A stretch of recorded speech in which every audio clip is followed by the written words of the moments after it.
Hello, this is Idodmg and welcome back to the channel. In this Dwarven Realms video, I want to talk to you about pets. I want to just talk about everything there is to know about pets, how to get them, upgrade them, what kind of upgrades you can get, and what you should be looking for when it comes to all of your pets in Dwarven Realms.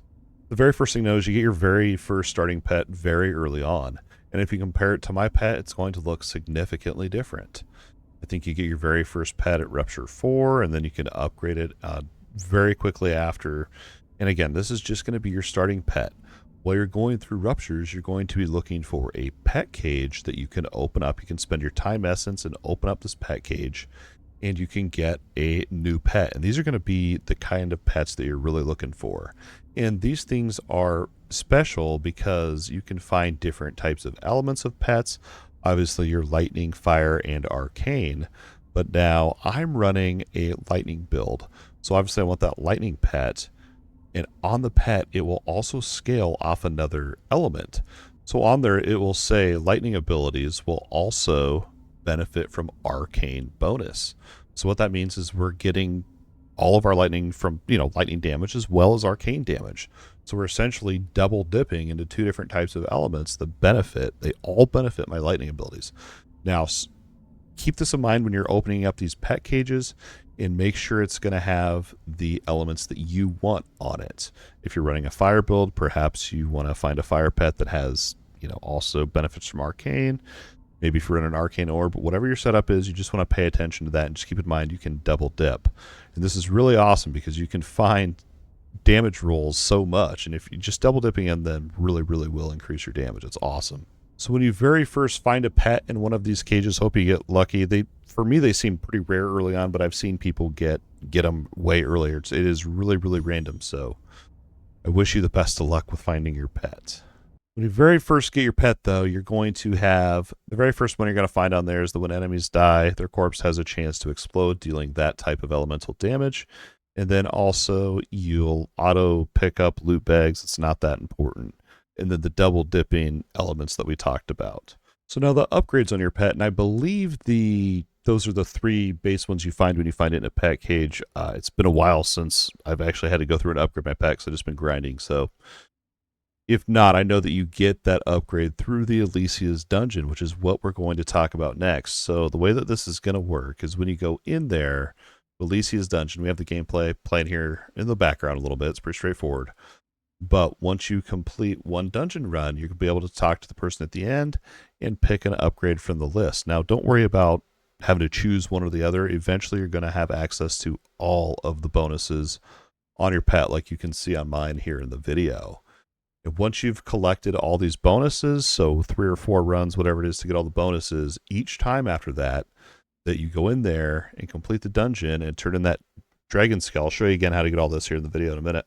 But each time that you'll complete it, you'll get 5% more damage to the element of your pet. So mine's lightning. So each time that I clear it now, I get just 5% more lightning damage just every single time. And it scales infinitely, which is awesome. I saw someone on the leaderboard actually cleared like 50 of these dungeons, which is crazy. But that is pretty much how it all works. Let's go ahead and just talk about the actual Elysia's dungeon here real quick.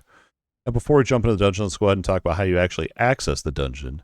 The very first key that you're probably going to get for this dungeon is going to be from your daily quest, which if you haven't checked out my daily quest guide video, I do recommend you check it out. You're going to get the key to enter Elysia's dungeon in there, the egg, from this quest right here. Opening 125 containers, turn that in, boom, bada, bam, you have the key to enter the dungeon. And remember that those dailies do reset at 11 a.m. Central. Another way that you can get a key to this dungeon is by finding those pets that we were talking about in those pet cages. And if you find ones you don't want, you can disenchant them for dragon blood. Once you've disenchanted enough and have enough bloods, you can come over here to this ancient rune anvil and you can craft a key to Elysia's chamber right here. It costs 10 bloods. And there's one other way you can get this key that I know about, and that is over here at the advanced gem anvil. As you're going through Ruptures, you'll find big chicken eggs, and if you loot those, you'll get literally an egg right here. And I guess it's behind my head, but that's the egg that you get. And then you need 20 of them to craft a key to Elysia's chamber. There's one other way. Those chicken eggs, when you loot them, they have a chance of, instead of just being an egg, they have a chance to actually be a key to the chamber as well. So those are all the different ways that you can actually gain access to the dungeon. And once you do have access, you'll be able to go in right here at the Rupture Stone. You can go into Elysia's dungeon, and that's how you go in there. So I do have, it's pre-recorded. I recorded this the other day so that I can make this video. So bear with me here. We're just going to kind of talk you through the dungeon. It's really as straightforward. This is a Rupture level 45. So if you're able to do that Rupture, it's going to be pretty easy. You should be able to do this pretty early on. You can see the fight is just really straightforward. You just don't get hit by AoEs and you kill the boss. It is really that simple. Early on, it may take you a little bit longer to kill, but there's the pet cage right there I'm talking about. You can see when we open it, you get all your boss loot. You get your, I got to look like a lightning pet or something down there. And you're really not, there's another pet cage. You're really not running this for the loot, I guess. I mean, these monograms are nice. That one was a weapon enchant, which is nice. These don't come from very many of the endgame islands. These are, I know, from like some of the endgame dungeons, but it's pretty nice. But yeah, you're running this really to upgrade your pets more so than you are for the loot. Now, here's the big thing here is this dragon skull. You want to loot that, and you're going to get this dragon scale right here. And this is what you actually use at the dragon trainer to upgrade your pet. Now, I think I went ahead and looted these other items here. You can see what I got if you want some offhands. And then you're going to click on your dragon trainer, use your scale, your dragon scale that you got. And you can see here I've got a choice. Now, remember earlier in the video I said, like, it's not like you're picking one or the other. Eventually, you're just going to have all of them. So it's really no stress at all. Just kind of pick whatever you want. I was going for the more damage for extra inventory slots because that one's pretty good. I think I went that one first, and then I went dash. So that after you dash, you get it's a 40-second buff. So as long as you dash every 40 seconds, you're having more lightning damage. And then the auras, I think, was the last one I got, which is, it's just awesome. It's just all more damage that you literally get from your pet. That is really, that's the entire dungeon. And that's going to wrap it up for this Dwarven Realms Elysia's Dungeon pet guide video. Hopefully you found this video useful and or entertaining. If so, don't forget to hit that like button and subscribe to the channel if you think I've earned it. Please consider becoming a YouTube channel member today, but don't forget, your view alone means the absolute world.